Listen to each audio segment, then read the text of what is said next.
Is Africa a racial slur, and should the continent be renamed? Brought to you by theconversation.com. And this is a wacky article right here. I thought this would be more like a 2016, 2017 kind of thing, but no, this was published less than a year ago. And I read it about a month ago when I found it, and I decided to wait to see if I could get a reaction again before I made a video, so... Because, well, you're gonna see, it's pretty wild. So, let's begin. European explorers named the continent, not Africans. Should African people be called black, or is the categorizing of people by skin color a racist practice? How about Africa? Is the name of the continent a racial slur because it was chosen by European exploiters and based on the weather rather than the people, and should it be renamed? These are questions that African philosophy scholar Jonathan Okeke-Chimakanam considers in a research paper. We asked him what he and his co-author concluded. Who named Africa, and what does the name mean? There are multiple linguistic sources and historical origins of words and their meanings, known as etymology, which anybody knows about from Googling the definition of the word. This is true for the name Africa too. For us, Greek and Latin roots appear to have more credibility. These show that Africa was taken from the Greek Afrique, or Afrique. I don't speak Greek, so I don't know how that's pronounced. The Greek Afrique, meaning without cold. It translates in Latin to aprica, meaning sunny. The ancient Romans are believed to have used it to describe the northernmost part of the continent. Later, from the 1400s, European traders, slavers, exploiters, and colonists arrived on the continent. They extended the name to other parts of it. So that's nice. They found this warm, sunny place, and they called it Warm and Sunny. Man, it never gets cloudy here, does it? Let's call this place Sunny. You know how it is. Humans habitually give names to strangers or new places they encounter. This is usually to enable them to identify such people or places, but history also shows that such names are often not pleasant because of the unhealthy spirit of competition that naturally characterizes such new encounters. In fact, in many cases, the names are slurs aimed at demeaning such people or places. For example, we learn from the ancient Greek poet Homer's accounts that when the Greeks first encountered the people of East Africa, they called them Ethiops, or Aethiops, meaning sunburnt face. The ancient Jews referred to people of other nations and faith as Gentiles, which was a slur that targeted them as outsiders. That's not true, by the way. The word Gentile just means nation. Gentiles, nations. Like, it did eventually become a slur, Goyim, the Goy, the Gentiles, but the word itself is not inherently a slur. It literally just means nations. It's like foreigners, right? Some people use foreigners in an offensive way, but all it means is somebody who's not from here. The ancient Chinese referred to people from Mongolia as barbarians, and the list goes on. I think barbarian has a similar, I think that has a similar meaning. It just means outsider, foreigner. Sometimes the slur does not target the people directly. For example, when the culture and peoples of the continent are ignored in naming, like Africa or South Africa. Afrique refers to the climate, South Africa refers to the geography. What the two examples have in common is their silence about the inhabitants, their culture, and accomplishments. This implies the history of the place began with the namer, as if it were uninhabited before the namer arrived. Now that's a curious thing to say, that the place should be named after the people who live there. I mean, we can look at Europe, for example.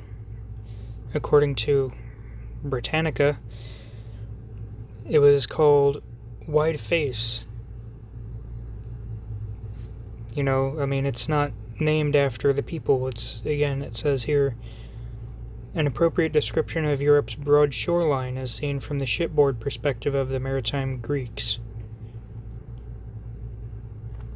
I mean, it's not referring to the people, it's referring to the geography.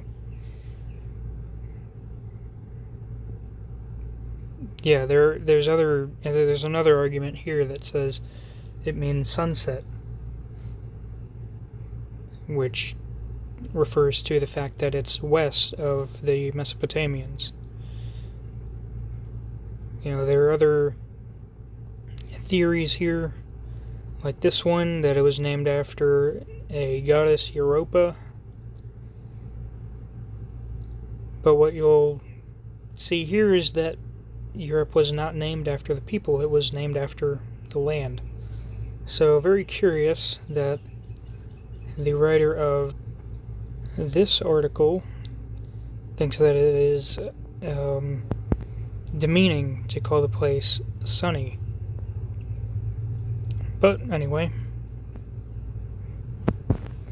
is the name Africa a racial slur? Naming is a tool we use to identify objects and make sense of the world around us. To this extent, it's a good and powerful thing. The problem is when some people decide to weaponize it, such as using slurs to denigrate others. Slavery, colonialism, and racialized ideologies like apartheid in South Africa remain some of the worst weaponization of naming through slurs. Now, I don't know. I think that the problem with slavery and colonialism and apartheid didn't have so much to do with slurs as it had to do with the fact that they were separating people into classes and, you know, treating them terribly and taking them into slavery and making them work against their will and just generally making them have a lower standard of living. You know, like, is using slurs a bad thing? Sure, but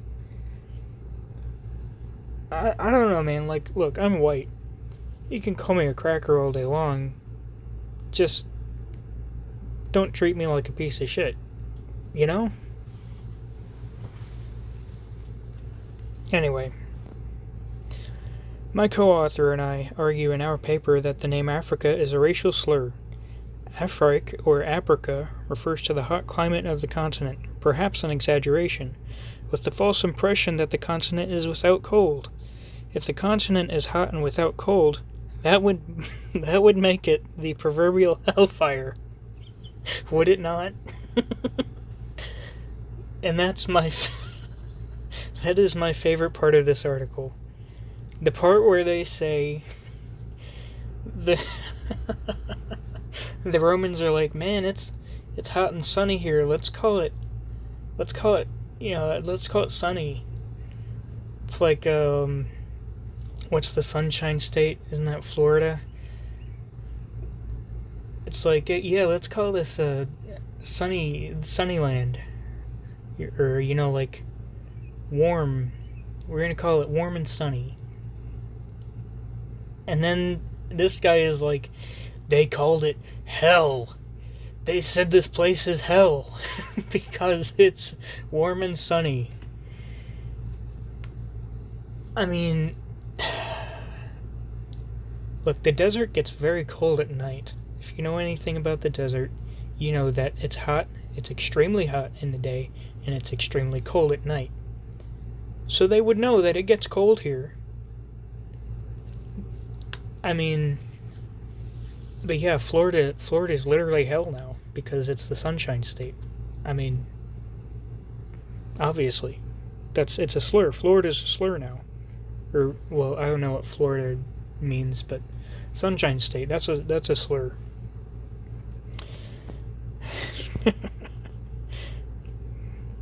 Look at the meaning of Ethiops. Here the people found on the continent named sunny or without cold became people with sunburnt faces. The inference is that the unforgiving sun burnt the skin of the inhabitants. Which, by the way, that's just how adaptation works. Like, yes, it's very sunny here, the people are spending a lot of time outside. Over time, their skin becomes darker. It's an adaptation. Same reason that Europeans are pale. It's because they needed more vitamin D because they had less sunshine. And so over time, their skin became more pale, so they didn't need as much sunshine to get the vitamin D that they needed. That's like, they called them sunburnt face because they look like they've been out in the sun. I mean, that makes sense, right? That doesn't seem like a slur to me. That just seems like a descriptor, you know? Anyway. When something is burnt or charred, we call it black, because that's the color that something takes on when it becomes burned or charred. Like, set fire to a stick. It turns into black embers, black coals, right?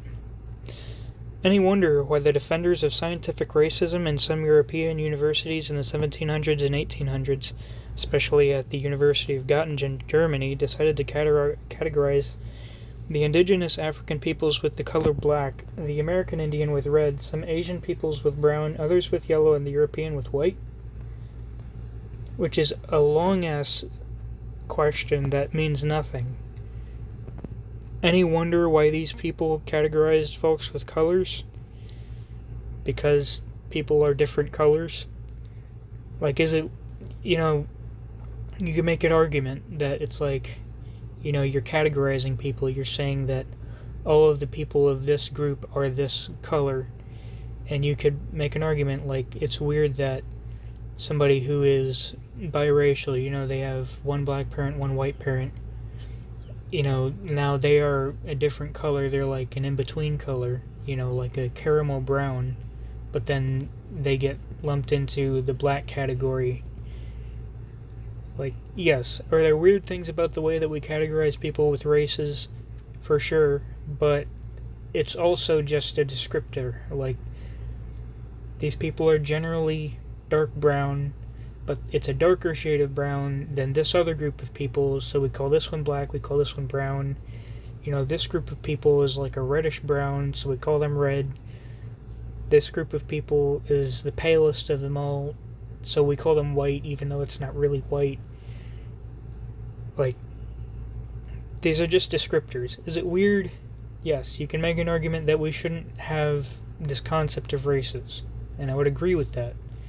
Especially with the Asian one, like, Southeast Asians and, like, East, they say that Oriental's a slur now, but I think Orient just refers to, like, China, Korea, Japan. Well, they're a very different color from, like, Southeast. And then Indians, there's such a broad, there's such a broad spectrum of skin tones in India that they have a whole caste system about it, where it's like, there are people in southern India that are darker than most Africans, actually. Anyway, but yeah, that's a long-ass question that means nothing. All it says is, like, isn't it kind of weird that we have races? Anyway, we argue that these are various levels of degeneration except for white, which is unspoilt, pure, and spotless. Which is a ridiculous thing to say because, like, one of the interesting things about white people is that our freckles are most visible. So this idea of, white is like pure and spotless. No, not true. And there's a very broad spectrum of skin colors in white people. I mean, you got Nordics who are like really pale, and you've got Italians who used to not even be considered white because some of them are so dark. It's a very broad range. So yeah, that's so good. Well, white that means unspoiled and pure and spotless. No, dude, it's just a category. In our view, identifying a human being with any colors at all is racist. Which, like I said, there's a decent argument for that. To identify as, well, let me clarify, racist, it depends on what you mean by racist, because racist used to mean hateful, and now it just is like this ethereal term that, some people define it as prejudice plus power, but then the way that they're using it here is just sounds like they're referring to the entire concept of race, which I guess is kind of neutral. To identify as white is to discount others as non-whites, which is indirect racism, and to call someone by any other color, like black, is a direct racial subordination. That sounds like your thing, man. It sounds like you're making a hierarchy of races, where you're saying that white is good and black is bad. I think that's the author's prejudice showing, but we'll continue. The essence of the project of color categorization of humanity was to establish racial hierarchy as part of an attempt to defend scientific racism and justify slavery, colonial oppression, and exploitation. Which is true. I mean, I wouldn't say that creating categories was about that, but that was how it was used. So, we'll move on. You argue for Africa's name to be changed? Oh yes, we do. We believe it's a terrible thing for an entire continent to be called by a slur. A good number of countries in Africa, like Zambia, Northern Rhodesia, Zimbabwe, Southern Rhodesia, Burkina Faso, Upper Volta, Ghana, Gold Coast, changed their names after political independence because they were slurs that demeaned their culture and denied their accomplishments as civilizations. I got no complaint about that one, actually. I mean, the countries definitely... the borders in Africa are all colonial nonsense, and it leads to corruption, and you've got multiple nations within one state, and then you wind up with things like the Rwandan genocide. But moving on, we argue that is what the continent should do too. It is even more pertinent because the name Africa has some really terrible cognates. Names that have the same or similar nature, like Ethiops and Black, Negro, which are the bedrock of modern anti-African racial segregation in America, apartheid in South Africa, and continuing racial subjugation elsewhere around the world.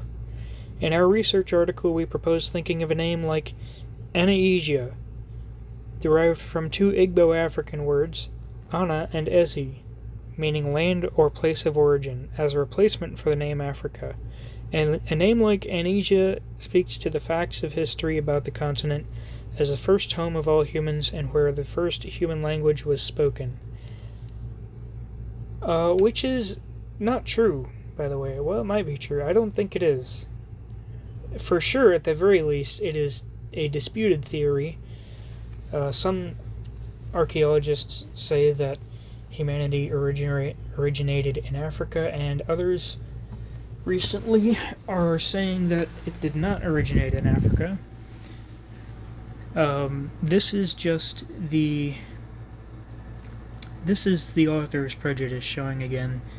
This is a political idea. That now, and here's the other thing. Now you're saying that instead of calling Africa sunny, instead we're going to call it birthplace. Which, isn't that pretty racist? Like, that just sounds like African supremacy to me. Like, now, we don't want people to call it by the old name, we want people to call it by the new name, which, we're going to force everybody to recognize the supremacy of Africa as the origin of, the birthplace of humanity, the cradle of civilization. Also, Africa is a huge place. Like, let's say that, the theory that humanity originated in Africa, let's say that theory is true. which, I mean, I wasn't there, so it might be true. Does it really matter now? But let's say that that's true. Well, where was it? Was it in the jungle? Or was it in like Eastern Africa, Ethiopia? Or was it in Southern Africa? Or was it in, the Sahara Desert? Probably not. But, I mean, Africa's a huge place.